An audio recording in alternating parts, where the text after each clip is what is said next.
Assalamualaikum warahmatullahi wabarakatuh. Salam sejahtera bagi rekan-rekan warga belajar PKBM Belajar Dewantara pakai C. Pada video pembelajaran kali ini kembali lagi bersama saya Denny Irawan, guru mata pelajaran Pendidikan Agama Islam. Kita akan membahas tentang materi berbusana muslim dan muslimah. Jadi mari kita ikuti. Pada materi kali ini kita akan memahami makna busana muslim atau muslimah dan bagaimana menutup aurat yang tepat itu. Sebelumnya kita harus mengetahui terlebih dahulu apa itu aurat. Aurat secara bahasa diambil dari kata awira yang artinya hilang perasaan. Jika digunakan untuk mata maka artinya hilang cahaya, hilang atau hilang dari pandangan kita. Jadi kita nggak bisa mengetahui lagi. Pada umumnya secara pengertian lebih luas, kata ini memberi arti yang tidak baik dipandang, tidak elok untuk dipandang, memalukan atau mengecewakan dan lain sebagainya.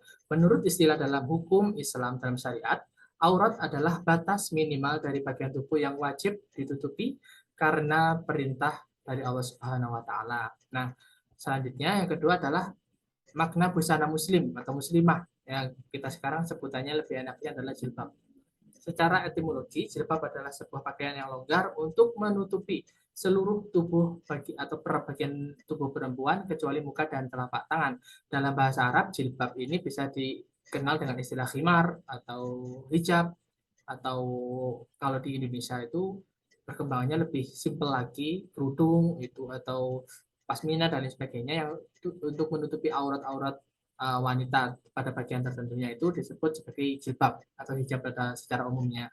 Pakaian ini yang lain-lain sejenisnya seperti baju, celana dan lain sebagainya itu bisa dikategorikan sebagai hijab, tapi syar'i atau enggaknya tergantung pada beberapa kondisi. Di antaranya apakah membentuk bagian tubuh kita atau enggak. Tuh. Berdasarkan makna di atas, busana muslimah dapat diartikan sebagai pakaian wanita Islami yang dapat menutup aurat yang diwajibkan agama untuk ditutupi. Kalau di awal tadi disebutkan cuma bagian muka dan telapak tangan yang boleh diperlihatkan. Selain itu harus ditutupi. Jadi bisa diambil sedikit analogi sederhana bahwa setiap anggota tubuh perempuan, ini terutama perempuan ya, adalah aurat kecuali muka dan telapak tangan. Perintah menutup aurat adalah perintah yang dilakukan oleh Allah Subhanahu wa taala secara bertahap atau yang disampaikan Allah kepada Nabi Muhammad secara bertahap. Perintah menutup aurat ini pertama kali diperintahkan kepada istri-istri Nabi Muhammad saja, jadi secara spesial gitu ya, secara khusus. Seperti di Quran surat Al-Ahzab surat ke-33 ayat 32 sampai 33. Setelah itu Allah memberitakan kepada istri-istri Nabi agar tidak berhadapan langsung dengan laki-laki yang bukan mahramnya. Apa itu mahram? Mahram adalah orang-orang tertentu yang berbeda jenis kelamin dengan kita. Kalau kita laki-laki ya yang perempuan, kalau yang perempuan ya laki-laki, yang tidak boleh dinikahi karena sebab pernikahan atau karena sebab hubungan kekeluargaan. Kita ambil contoh, ketika ada seorang laki perempuan, Fulana misalkan namanya, dia punya ayah, punya kakak laki-laki, punya paman laki-laki, paman laki-laki ya, maka ketiga orang tersebut adalah mahramnya, artinya dia nggak boleh nikah sama bapaknya sendiri, nggak boleh nikah sama kakak kandungnya sendiri, dan nggak boleh menikah dengan pamannya tadi. Itu adalah penjelasan mahram. Jadi kalau bilang bukan mahram ya bukan yang selain itu, seperti teman laki-laki atau dengan saudara laki-laki yang sudah sepupu atau yang lebih jauh lagi seperti itu. Selanjutnya, karena istri-istri Nabi Muhammad itu perlu keluar untuk mencari kebutuhan rumah tangga, maka Allah memerintahkan mereka untuk menutup auratnya ketika hendak keluar rumah. Seperti diterangkan di surat Al-Ahzab, surat ke-33 ayat ke-59. Dalam ayat ini Allah memerintahkan untuk memakai jilbab. Bukan hanya kepada istri-istri Nabi, tapi juga kepada seluruh perempuan mukminah untuk menutupi auratnya mereka seluruhnya. Ayat-ayat yang menjelaskan ayat-ayat Quran yang menjelaskan tentang bab menutup aurat ini barusan sudah disampaikan. Sementara kita sekarang membahas tentang sedikit hadis yang menerangkan bahwa kita harus menutupi aurat kita, terutama perempuan. Dari Ummu Atiyah, ia berkata bahwa Rasulullah SAW memerintahkan kami untuk keluar pada hari Idul Fitri dan hari Idul Adha, baik gadis yang menginjak akil balik, wanita-wanita yang sedang haid, maupun wanita-wanita yang sedang dalam pingitan. Wanita yang sedang haid tetap meninggalkan sholat, tetap tidak wajib sholat, namun mereka dapat menyaksikan kebaikan dan dakwah kaum muslim. Aku bertanya, uh, Ummu Atiyah yang bertanya, wahai Rasulullah SAW, salah seorang di antara kami ada yang tidak memiliki jilbab. Kemudian dijawab oleh Rasulullah dengan hendaklah saudarinya meminjamkan jilbabnya kepadanya. Hadis riwayat dari Imam Muslim.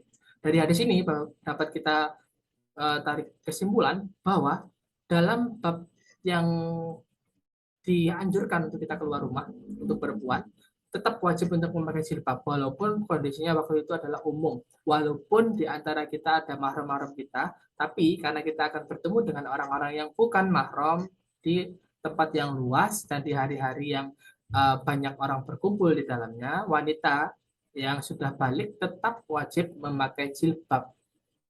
Bagaimanapun caranya, kalau seorang perempuan itu keluar rumah, wajib memakai jilbab. Itu merupakan kandungan dari hadis riwayat Muslim ini.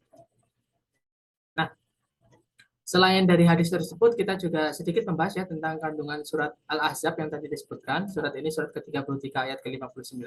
Dalam ayat ini Rasulullah SAW diperintahkan untuk menyampaikan kepada para istrinya, juga sekalian wanita mukminah, termasuk anak-anak perempuan beliau untuk memanjangkan jilbab mereka, untuk menjauhkan pandangan-pandangan yang tidak baik dari mukmin atau dari orang yang non mukminah yang lainnya. Hikmah lain dari memakai jilbab yang panjang ini adalah agar tidak diganggu. Seperti yang kita tahu sekarang kan banyak orang-orang wanita-wanita yang memakai pakaian tapi seakan-akan tidak memakai pakaian. Tujuannya apa? Dia dilihat malahan naudzubillah min dzalik. Sementara Nabi Muhammad SAW itu berusaha dengan keras agar wanita ini tidak dilecehkan dengan cara dilihat tubuhnya tadi itu. Nah, karena pada masa Nabi Muhammad tersebut itu ada suatu kondisi tertentu di mana ada wanita-wanita yang wajib memakai jilbab dan ada yang tidak. Contohnya adalah budak. Budak itu ada beberapa budak yang tidak memakai jilbab.